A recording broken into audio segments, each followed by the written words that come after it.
नमस्कार, स्वागत है आप सबका दिन भर की तमाम बड़ी और अहम खबरों के साथ मैं हूं कवींद्र। शुरुआत हेडलाइन से। आतंकवाद पर गृहमंत्री के बयान की कांग्रेस ने की निंदा, कहा बीजेपी कर रही है भटकाव की राजनीति। बीजेपी ने किया राजनाथ सिंह का बचाव। बिहार को विशेष दर्जे पर राजनीति तेज, आरजेडी जेडीयू ने प्रधानमंत्री पर वादे से मुकरने का लगाया आरोप। बीजेपी ने कहा सत्र के बाद सौगातों की बौछार। भारत बांग्लादेश के बीच 162 बस्तियों की अदला बदली, 14,000 लोगों को भारतीय नागरिकता देने का काम शुरू, 30 नवंबर तक पूरा होगा काम। लीबिया में बंधक 2 और भारतीयों की रिहाई की कोशिशें तेज, स्थानीय लोगों की ली जा रही है मदद। कल रिहा हुए 2 भारतीय पहुंचे त्रिपोली दूतावास।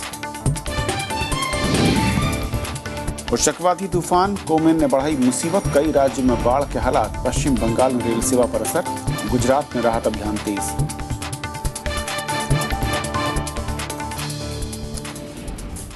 और आइए देखते हैं हमारी आज की पहली खबर।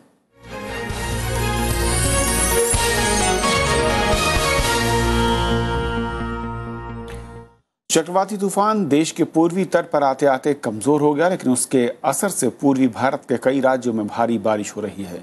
पश्चिम बंगाल और ओडिशा में बाढ़ से हालात बिगड़ते जा रहे हैं। कोलकाता में भारी बारिश ने लोगों के लिए मुश्किलें बढ़ा थी। सड़क के साथ ही रेल सेवा पर भी इसका असर पड़ा है और अगले 48 घंटे में भारी बारिश की एक संभावना है, जिसके चलते अलर्ट मौसम विभाग ने जारी किया है।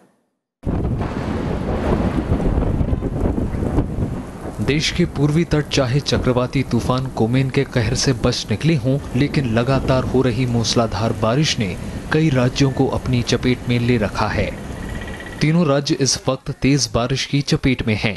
जगह जगह पानी का भराव हो रहा है। बंगाल और ओडिशा में हालात सबसे ज्यादा खराब हैं।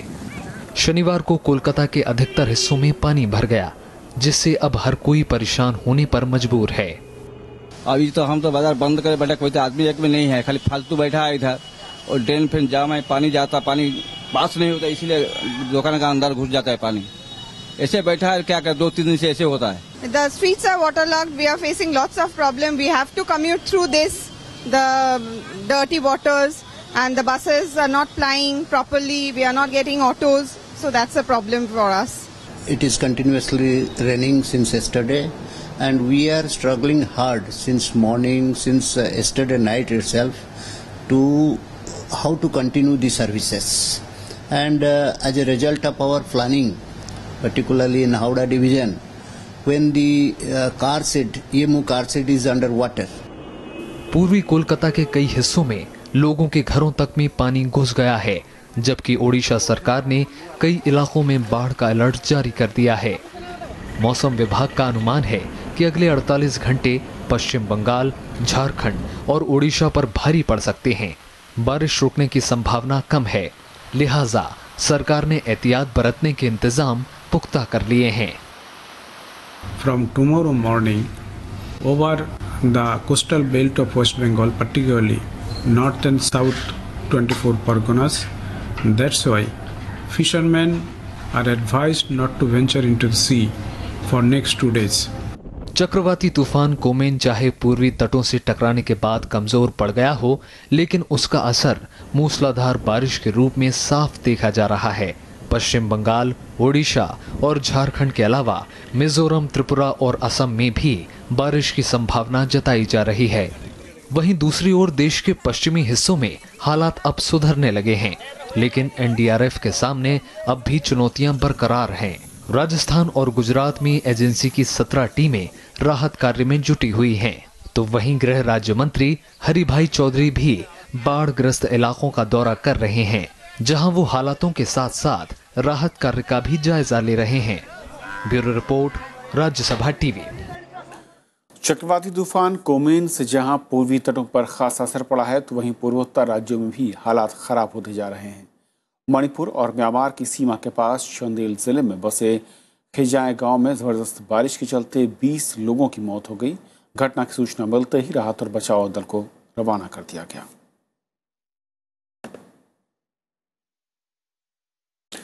और इस पूरे मैं कहूं कि बाढ़ के जो हालात हैं और जिस तरीके से कोमेन तूफान आया लेकिन कमज़ोर ज़रूर हुआ है, उसके ख़तरे और किस तरीके से राहत और बचाव का काम चल रहा है बातचीत करेंगे। हमारे साथ स्टूडियो में नवीन कुमार भटनागर हैं, पूर्व DIG NDRF, और हमारे साथ फ़ोन लाइन पर हैं LS राठौर साहब जो कि मौसम विभाग में डायरेक्टर हैं। राठौर साहब, सबसे पहले मैं समझना चाहूँगा आपसे, इस वक्त जो ताज़ा स्थिति है मौसम की या मानसून की, वो क्या इशारा करती है और किन राज्यों में इस वक्त अभी भी मैं कहूँ कि खतरा टला नहीं है? नमस्कार। जो चक्रवात कोमन है वो कमजोर पड़ गया है, इस वक्त डिप्रेशन है और बांग्लादेश के जेसोर के ऊपर स्थित है, लेकिन इसका दायरा काफी व्यापक है और पूरा उत्तर पूर्वी भारत और पूर्वी भारत इसकी चपेट में है और फलस्वरूप भारी बारिश और कहीं कहीं बहुत अधिक भारी बारिश इन राज्यों में हो रही है। और आगामी 48 घंटे भी ये अपना जो पूर्वी राज्यों में दिखाता रहेगा, उसके बाद में ये मध्य भारत की तरफ अग्रसर होता है। फिलहाल ये इसका मूवमेंट बहुत कम है, लेकिन जब मूवमेंट होगा तब मध्य भारत में आएगा और पश्चिमी मध्य प्रदेश तक 4 दिन के बाद में इसके आने की संभावना है और इसकी जद में जितने भी राज्य आएंगे यहाँ कमोबेश अच्छी बारिश रहेगी। ये जो अगले 4 दिन तक मैं कहूँ कि खतरा है और जिन राज्यों में ये गुजरेगा होकर, वहां पर कितनी ज्यादा बारिश, मैं कहूँ कि किस लेवल की बारिश हो सकती है? देखिए, बारिश 10 सेंटीमीटर से अधिक बारिश काफी व्यापक क्षेत्र में होगी, लेकिन मूल बात यह है कि बारिश लगातार होते रहने से जो उसका क्यूमुलेटिव इम्पैक्ट है वो अधिक हो जाता है और उसके चलते चूंकि ड्रेनेज में समस्या आती है, तो उन राज्यों में जहाँ की लगातार बारिश 2 दिन से अधिक हो और भारी से भारी बारिश चाहे वो 8-10 सेंटीमीटर हो, तब भी उसका क्यूमुलेटिव इम्पैक्ट काफी अधिक हो जाता है। जी, बहुत बहुत शुक्रिया राठौर साहब हमसे बातचीत करने के लिए आपका। नवीन जी, जैसा कि राठौर साहब ने कहा कि भी खतरा है और अगले 4 दिन तक ये जारी रहेगा। जी, पहले से ही कई राज्यों में बाढ़ थी, हालात उससे बद से बदतर हुए हैं। अलर्ट सिस्टम या मैं कहूँ कि वार्निंग सिस्टम हमारे पास मौसम को लेकर पहले से काफ़ी ज़्यादा सुधरा है, लेकिन इसके बावजूद क्या आपको लगता है कि राहत और बचाव का काम जिस तरीके से होना चाहिए उस तरीके से होता है या अभी अभी उसमें कहीं ज़्यादा पीछे हैं या शिथिल हैं? मेन प्रॉब्लम यह है कि राज्य सरकारें जिनकी ये जवाबदारी है वो इस मामले में बहुत शीतल हैं। कई बार उनको बताया गया है, उन्होंने फेस किया है इससे बुरी सिचुएशन, लेकिन सबसे बड़ी हमारे साथ समस्या है कि हमारे राजनेताओं के पास टाइम नहीं है। हमारे गवर्नमेंट एडमिनिस्ट्रेशन है वो बिल्कुल फेल है, वो पता नहीं किस चीज़ पे ज़्यादा ध्यान देते हैं। उनको मेन ध्यान देना चाहिए रेस्क्यू ऑपरेशन के ऊपर, अपना लोगों को ट्रेन करना चाहिए, उनको ऐसी अपना ग्रुप्स बना देने चाहिए जो ज़्यादा से ज़्यादा बाढ़ में राहत कार्यों में लोगों की मदद करें। और अगर हम इसमें फेल हो जाते हैं तो कैजुअल्टी हमारी ज़्यादा होती है, मेंटल ट्रॉमा केसेस बहुत आते हैं, लोगों की बिल्डिंग्स मकान सब बर्बाद हो जाते हैं क्योंकि हम लोग इसमें पीछे हट जाते हैं, उसके चलते हमें ज़्यादा लॉस देखना पड़ता है। क्या राज्यों के पास इस तरह की फोर्सेज हैं जिस तरह की NDRF बनाई गई थी, या फिर राज्य अभी भी कुछ राज्य ऐसे हैं जिन्होंने इसके बारे में सोचा तक नहीं है? हाँ बिल्कुल, आप ठीक बोल रहे हैं। ऐसे कई राज्य ऐसे हैं, उन्होंने पेपरों में सोचा हुआ है, प्रैक्टिकली ग्राउंड पे कुछ नहीं सोचा है। जैसे यूपी है, यूपी में बिल्कुल पेपरों पे सोचा हुआ है, कोई प्रैक्टिकल काम नहीं किया है। बिहार ने अच्छा काम किया है, गुजरात ने अच्छा काम किया है और उड़ीसा ने बहुत अच्छा काम किया है। स्टेटों ने काम किया है, लेकिन कुछ स्टेट ऐसी है जो अभी भी सो रही हैं। जो फंड्स आते हैं उनको प्रॉपर यूटिलाइजेशन नहीं है। जो इनके पास एडमिनिस्ट्रेशन में जो लोग वीक हैं उनको भी उन्होंने कोई अपडेट नहीं करा, पब्लिक के लिए कोई ऐसे प्रोग्राम्स नहीं चलाए। आज कितने ऑर्गेनाइजेशन हैं इस बारे में, फील्ड में इतने एक्सपर्ट्स हैं, उनको बुलाएं, सर्वे कराएं, लोगों को ट्रेनिंग करवाएं, ज़्यादा से ज़्यादा स्कूल लेवल पे ट्रेनिंग कराएं लोगों को, इंस्टेड ऑफ भगवान की तरफ देखने के कि बाढ़ आएगी तो सत्यानाशी होगी, हम बर्दाश्त करेंगे।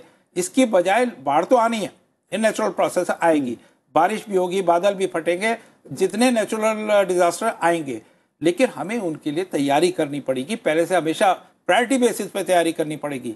अब इसके लिए अगर राज्य सरकार कुछ ना करे तो सेंट्रल गवर्नमेंट और NDRF कितना हेल्प कर पाएगी? क्योंकि एक एक राज्य में नवीन जी जिस तरीके से मैं कहूँ कि बाढ़ आती है, और इस साल भी हम देख रहे हैं कहीं पर 20, कहीं पर 30, कहीं पर 40, कहीं पर 100 तक मौतें हो रही हैं। असल में मौतों के पीछे के कारण क्या, क्यों हम उन्हें बचा नहीं पाते हैं? क्योंकि हमारे पर रेस्क्यू सिस्टम ठीक नहीं है, हमारे लोग ट्रेन नहीं है। उनके लिए बाढ़ राहत के लिए जो गांव लेवल पर, तहसीलदार लेवल पर, सरपंच लेवल पर, आपके स्कूल लेवल पर, डिस्ट्रिक्ट लेवल पर जो इक्विपमेंट्स होने चाहिए वो हमारे पास नहीं है, और हमारे पास ट्रेंड स्टाफ नहीं है। उनको ट्रेनिंग देने वाले लोग नहीं है, हम फेल हो रहे हैं, इसीलिए ये सब काम होते हैं। और जो एक सिस्टम है कहूँ एनडीआरएफ के जरिए तैयार किया गया था, और जब ये बना था तब ये कहा गया था कि राज्य भी इसी तरह का एक सिस्टम अपने अपने राज्यों में डेवलप करेंगे, उस दिशा में कितना काम होता देखा? बिल्कुल काम नहीं हुआ है। कुछ राज्यों को छोड़ के जो लगातार अपना इस ऐसे आपदा झेलते रहते हैं, उन लोगों ने काम किया है। बाकी तो करीब करीब सोने की पोजीशन में है, और वो सीरियस नहीं है, ना इंटरेस्ट ले रहे हैं, और ना ही उन्होंने इस बारे में कोई काम किया है। एनडीआरएफ को बस वो फोन कर देते हैं, एनडीआरएफ से टीमें बुला लेते हैं, ये नहीं सोचते कि एनडीआरएफ को आने में कितना टाइम लगता है, जब तक कितना हैवी लॉस हो चुका होता है, कितनी मौतें हो चुकी होती है। हम कहते हैं आप अपने लेवल पे क्यों नहीं तैयारी करते? एनडीआरएफ तो आएगी, वो आप जरूर बुलाएंगे, आपदा में बनी है, लेकिन वहां से वहां तक मूवमेंट करना, एनडीआरएफ में कितना टाइम लगता है, इतना इजी नहीं है कि एनडीआरएफ आ गई और कोई जादू की छड़ी है और तुरंत सारी चीज ठीक हो गई, ऐसा नहीं है। आप जब तक आप अपने लेवल पे तैयारी नहीं करेंगे, लोगों को जागरूक नहीं करेंगे, आप वहां पर उसके मिटिगेशन की तैयारी नहीं करेंगे, तब तक मुश्किल है। केवल एनडीआरएफ या सेंट्रल गवर्नमेंट को कहने से इतना वो नहीं होगा। नवीन जी, बहुत शुक्रिया इस पूरे मसले पर बातचीत करने के लिए आपका। धन्यवाद। तो ये थी हमारी पहली खबर, और छोटा सा ब्रेक के उस पार दिन भर की दूसरी बड़ी खबरें।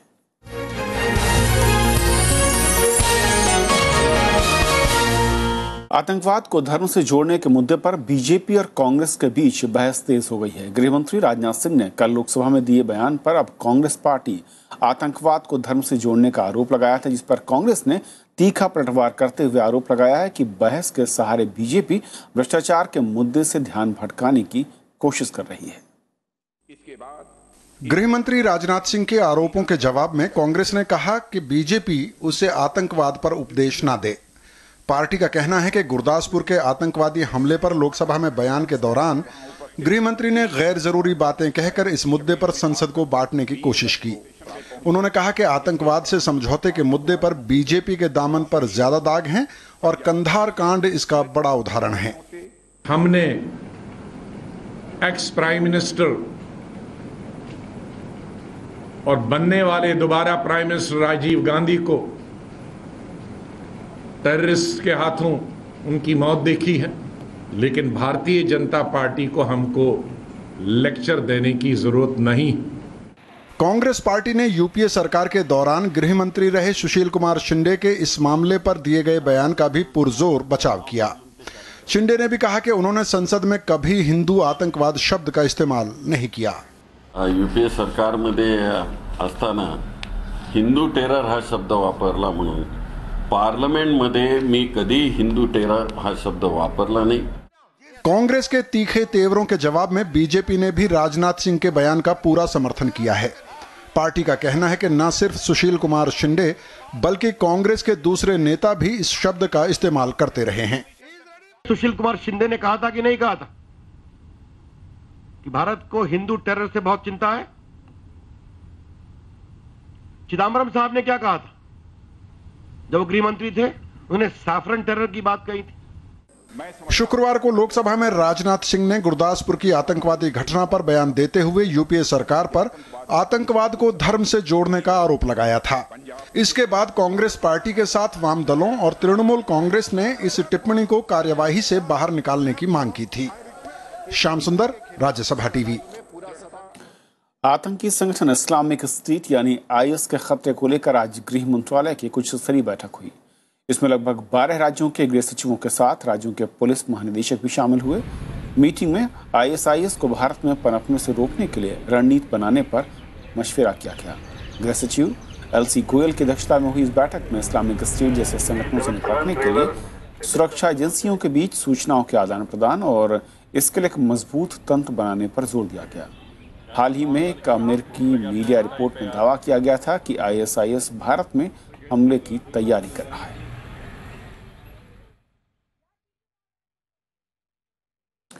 बिहार के लिए विशेष राज्य के दर्जे पर सियासी बयानबाजी तेज है।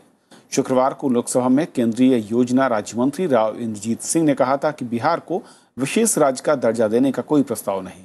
इस पर आरजेडी, जेडीयू और कांग्रेस ने सीधे प्रधानमंत्री नरेंद्र मोदी पर तीखे प्रहार किए हैं। बिहार में चुनावी मौसम को देखते हुए आरोप प्रत्यारोप की राजनीति जोर पकड़ने लगी है। ताजा मामला बिहार को विशेष राज्य के दर्जे से जुड़ा है।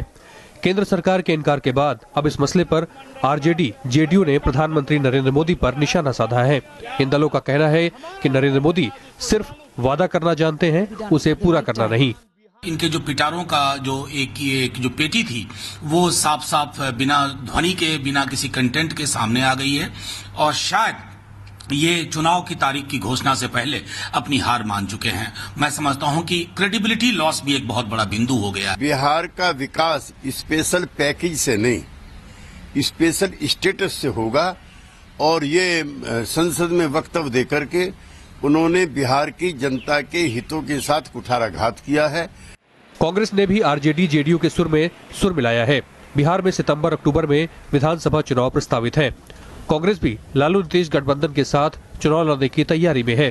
प्रधानमंत्री जी आए और चुनाव के जस्ट पहले आए, लेकिन उन्होंने घोषणा नहीं की। कह रहे हैं कि हम बिहार को विशेष पैकेज देंगे। आखिर कब देंगे पैकेज? आरजेडी जेडीयू के आरोपों का जवाब देने में बीजेपी ने देरी नहीं की। पार्टी नेता शहनवाज हुसैन ने कहा कि संसद के मॉनसून सत्र के बाद बिहार के लिए तोहफों की बरसात होने वाली है। संसद सत्र के बाद नरेंद्र मोदी जी जब बिहार की सरजमी पर कदम रखेंगे तो बिहार में तोहफों की बरसात होगी, ये इशारा वो कर चुके हैं। विपक्ष को इस पर ज्यादा राजनीति की जरूरत नहीं है। जदयू और राजद ये बताए कि उसने क्या किया। इससे पहले शुक्रवार को सांसद पप्पू यादव ने लोकसभा में प्रश्नकाल के दौरान विशेष दर्जे का मुद्दा उठाया था। इसके जवाब में योजना राज्य मंत्री राव इंद्रजीत सिंह ने कहा था कि सरकार के पास फिलहाल ऐसा कोई प्रस्ताव नहीं है। बिहार और ओडिशा दो प्रांत ऐसे हैं जिन्होंने स्पेशल कैटेगरी मांगी है। स्पेशल कैटेगरी तो दे नहीं सकते, लेकिन स्पेशल सेंट्रल असिस्टेंस देने की बात आज के दिन विचाराधीन है। लंबे वक्त से बिहार के मुख्यमंत्री नीतीश कुमार बिहार को विशेष राज्य का दर्जा देने की मांग करते रहे हैं। हाल ही में पटना और मुजफ्फरपुर दौरे पर प्रधानमंत्री नरेंद्र मोदी ने बिहार के लिए 50,000 करोड़ रुपए से ज्यादा के पैकेज के जल्द ऐलान का वादा किया था। Bureau report, Rajya Sabha TV. Bihar में विधानसभा चुनाव की तारीखों का ऐलान और चुनाव आयोग के दौरे से ठीक पहले बड़े पैमाने पर आईएएस और आईपीएस अधिकारियों का तबादला किया गया है। सरकार की ओर से आज जारी नोटिफिकेशन के मुताबिक 36 आईएएस और 41 आईपीएस अधिकारियों का तबादला किया गया। 28 जिलों में हुई इस फेरबदल प्रक्रिया में अधिकतर जिलाधिकारियों को बदल दिया गया है। पटना के जिलाधिकारी अभय कुमार सिंह की जगह प्रतिमा सतीश कुमार वर्मा को तैनाती दी गई है। मुख्यमंत्री नीतीश कुमार के गृह जिले नालंदा में जिलाधिकारी और एसपी को भी बदला गया। मुख्य चुनाव आयुक्त की अगुवाई में चुनाव आयोग की टीम तैयारियों का जायजा लेने के लिए 7 और 8 अगस्त को बिहार दौरे पर जाने वाली है। दिल्ली में महिला सुरक्षा के मामले पर एक बार फिर पुलिस कमिश्नर बीएस बस्सी को चिट्ठी लिखी गई है। मुख्यमंत्री अरविंद केजरीवाल के बाद ये चिट्ठी अब हाल ही में दिल्ली महिला आयोग की अध्यक्ष बनी स्वाति मालीवाल ने लिखी है। इस चिट्ठी में कमोवेश वही सवाल है जिसका जवाब देने के लिए बस्सी ने केजरीवाल को इनकार कर दिया था। मालीवाल ने दिल्ली में महिलाओं के खिलाफ अपराध के आंकड़ों की जानकारी मांगी है। उन्होंने पुलिस कमिश्नर से पूछा है कि महिलाओं के खिलाफ मामलों में कितनी एफआईआर दर्ज हुई और कितने आरोपियों को सजा मिली। साथ ही ये भी पूछा गया है कि दिल्ली में कितनी पुलिस है और इसमें कितनी महिलाएं हैं। चिट्ठी में आनंद पर्वत पुलिस स्टेशन का जिक्र है और वहां महिलाओं को पुलिस सुरक्षा के बारे में पूछा गया है। साथ ही उन इलाकों की जानकारी मांगी गई है जो महिलाओं के लिए सुरक्षित नहीं है। दिल्ली में लग्जरी टैक्स में बढ़ोतरी का आज राज्य सरकार ने नोटिफिकेशन जारी कर दिया। दिल्ली सरकार ने बजट में किए प्रावधानों के तहत लग्जरी टैक्स की दर आज से 10 से बढ़ाकर 15% कर दी है और इसकी वजह से अब दिल्ली में होटल में खाने के साथ जिम, स्पा जैसी सुविधाएं महंगी हो गई हैं। इन बढ़ी दरों को लेकर होटल उद्योग से लेकर आम आदमी पर महंगाई की दोहरी मार पड़ सकती है। 526 करोड़ का तो उन्होंने एडवर्टाइजमेंट का निकाल रखा है बजट, तो 2 गुना कर दिया शिक्षा बजट, लेकिन उधर कम से कम 15 से 20 गुना बढ़ा दिया। तो इस तरीके से ये लगता है कि वो खजाना भरने बैठी है बस अपनी, और जो आम आदमी के विकास का वादा करके आई थी वो कुछ पूरा नहीं हुआ। जैसे ही सरकार आती है अपने वादा खिलाफी करने लगती है और तरह तरह के टैक्स बढ़ाते हैं। इससे प्रभावित तो आम आदमी ही होता है, चाहे प्रत्यक्ष रूप से हो या प्रत्यक्ष रूप से हो। तो ऐसी स्थिति में सरकार को चाहिए कि टैक्सों को न्यूनतम दर पर रखे जिससे कि आम आदमी को फायदा हो, ना कि नुकसान हो। भारत और बांग्लादेश के बीच 162 गलियारों में रहने वाले लोगों का इस साल 30 नवंबर तक दोनों देशों में वापसी का काम पूरा हो जाएगा। बांग्लादेश को मिलने वाली 111 बस्तियों में 979 लोग भारत लौटेंगे, जबकि अगले साल जून तक नक्शे का काम भी पूरा होगा। बीती आधी रात को दोनों देशों के बीच 162 गलियारों की अदला बदली हो गई।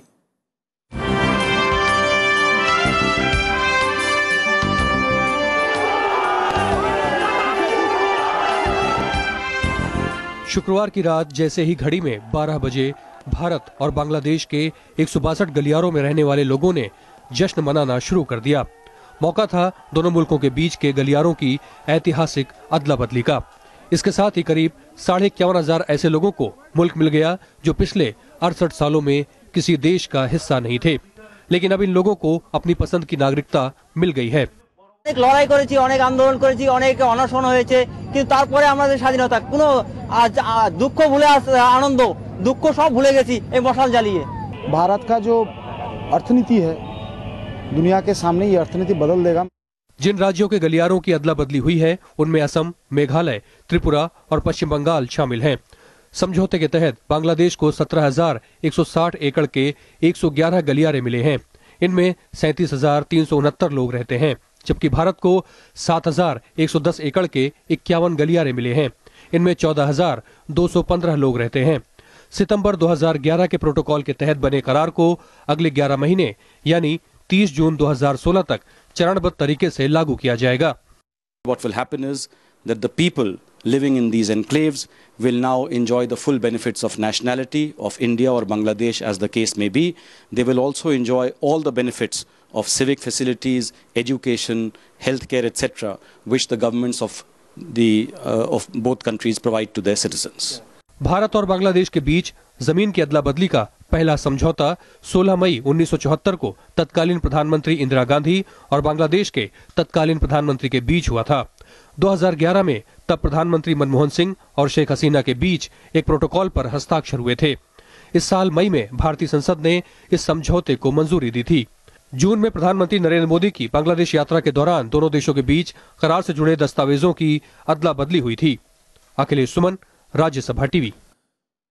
लीबिया में अगवा किए गए भारतीयों की रिहाई के प्रयास तेज हो गए हैं, जिसमें स्थानीय लोगों की मदद दी जा रही है। उधर शुक्रवार को 4 भारतीय लोगों में से 2 को छुड़ाने में कामयाबी मिली थी। इन्हें लीबिया में भारतीय दूतावास में रखा गया है। विदेश मंत्रालय का कहना है कि जल्द ही बाकी 2 भारतीयों को छुड़ा लिया जाएगा और इसके लिए स्थानीय मदद से कोशिशें तेज कर दी गई हैं। इसके बाद 4 भारतीयों को स्वदेश लाया जाएगा। Well, as you are aware, 4 Indians had been unfortunately detained in Libya in a city called Sirte, and we have been making continuous efforts to secure the release of these 4 people who were actually teachers at the University of Sirte.